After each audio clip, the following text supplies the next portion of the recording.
But you drove to the streets cause you grew up on show change. Fucked up when the dope age. It remind me when these rappers drop My initial observation of the Nipsey effect, right? Let's call it that.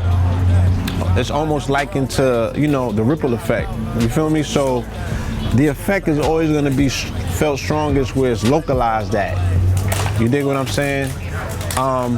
Because we're a global community now that exists online or social media, it's no longer, you know, we can't even say where local is. So it impacted his direct community, right? But because of social media, it reverberated globally, right? Because where we were all localized at in our particular locations, we felt it. And then people around us felt it. And then the next day when I woke up, right, which was April 1st, and I just saw it just cascading into something that was reverberating, and it was hitting the quote unquote real ones, you know what I'm saying? The women, for obvious reasons, they were feeling what they were feeling, and then the brothers, for obvious reasons, were feeling what they were feeling. And then it cascaded where people who were not mindful of why the people that they look up to were feeling this way, they started getting the information. So he impacted the impactful, right? And the people who are impactful always have, you know, the masses underneath them that are looking up to them, you know what I'm saying, or tapping into, right? People come to social media to find out, shit, what are we running with this week? How should I feel? They're coming for their instructions and their dictates. What are we mad about this week? How should we feel? What are we feeling about? You know, who's getting canceled? I mean, people wake up and look on their social media so they could get in line and, you know, follow that particular thing. But I think that genuinely the brother resonated and he hit a note in people's hearts, because the people who are doing the research, right, online now, they're looking at his interviews and they're saying, whoa, this is not your typical gangbanger, right? So now his value goes up in death, right? After his life, his value goes up because now people are able to see him, right? They're able to see him, unfortunately, in death. While the man was alive, they weren't able to see him for whatever reason. I don't know if it was too many rappers running around with face tats. I don't know if it was too many rappers running around with braids. I don't know what it was, but for whatever reason, the masses were not able to see this individual at the time of his life, but rather he became that much more visible in death. And these are the reasons why he was able to, in symbolism, for the most part, he was able in symbolism to find some sort of similarity with the story of Jesus, if you will, or the Christ. Now let's walk this, right? Because this is something that has people in their feelings. The man comes, right, into a knowledge of himself, and he's able to transcend what we typically say is the two en route to that lifestyle, either the grave or jail for life. And we're talking about, you know, the lifestyle being gangbanging. So this individual we see in real time was able to transcend that particular, that sentence, if you will, right? And not only was he able to transcend that sentence in his personal life, but he had made provisions for himself to say, look, I'm gonna go back in that community and save others, right? So what's the definition of a savior? Somebody who does it for themselves, and now you're able to go outside and replicate that for other people. So you have a working model, right? Or you have enough influence on people that instead of sending them in the wrong direction, you could convince them to go in the right direction.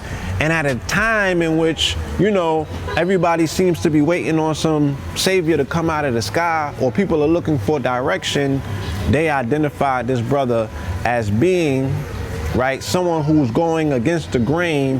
In his peer group, there are not too many people that were willing to do what it is that he did with their influence.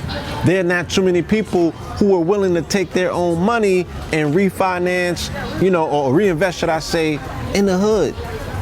There are not too many people who were willing to put their lives on the line for the good of humanity, rather than to say, look, I'm doing this shit in service of evil. You know what I mean? I'm doing this shit in service of, you know, the lower energies or the lower forces, they get so much good press on this planet. So the brother, he resonated and he struck a chord because of that, because of his sacrifice, right?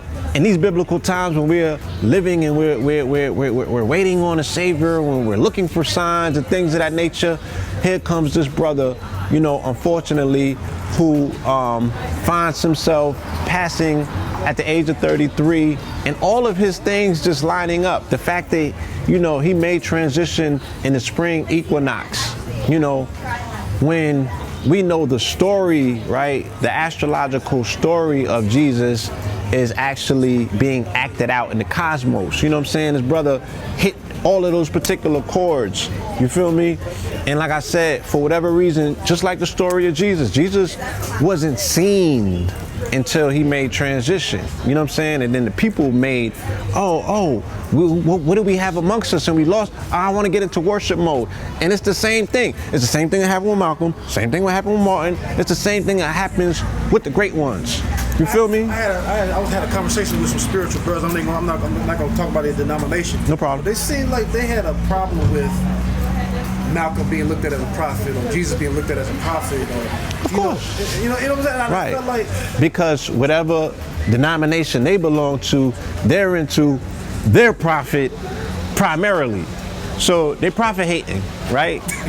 they get prophet jealous, like, oh, 2 prophets can't fit in 1 car. It's like it's a passenger seat, and it's 2 seats in the back. It's more room for than just 1 prophet. You know what I'm saying? Like God don't send no more messengers. He just cut it off at your last one. So, you know, you got to deal with that with people. You feel me? But here's my thing. Messengers and prophets come to the downtrodden and the forgotten, right? Where the hell is the prophet that comes to these people and these children out here? Ain't none of them. Ain't no prophets coming. These children have been forgotten. They're downtrodden.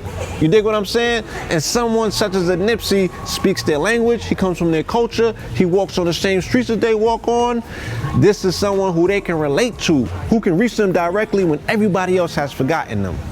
Understand? So yeah, that's why we identified him as such, because, you know, you can't forget people. The people need somebody. You know what I mean? They need somebody to talk to. And if you keep telling me that the street organizations are our warriors, then that means that they're the strongest amongst us. How you gonna forget your strength? You dig what I'm saying? So if they're the strongest amongst you, and this person is genuine enough of a character, I'm talking about since I know him from 07 to 08, he was communicating with Bloods. He always crossed the lines of what people would typically put you in a box and be like, oh, you're from the rolling 60s, you can only go here and go there. And it's bad enough he had physical injunctions on his movement, but that didn't stop him in his mind from saying, look, I'm gonna transcend this and go outside of my box. He literally lived inside of a box. You know what I'm saying? Because he couldn't perform in LA, couldn't get his radio played, he couldn't go to other neighborhoods. The police was this and the police was that. So this is somebody who really went against the construct of barriers and broke outside of that and was able to transcend and achieve greatness in 1 lifetime. So I'm just like, let's recognize the real when we see it. Let's recognize people that are great and acknowledge people's greatness. It's not taking nothing away from you. It's actually putting you in line for your greatness once you acknowledge the greatness of somebody else.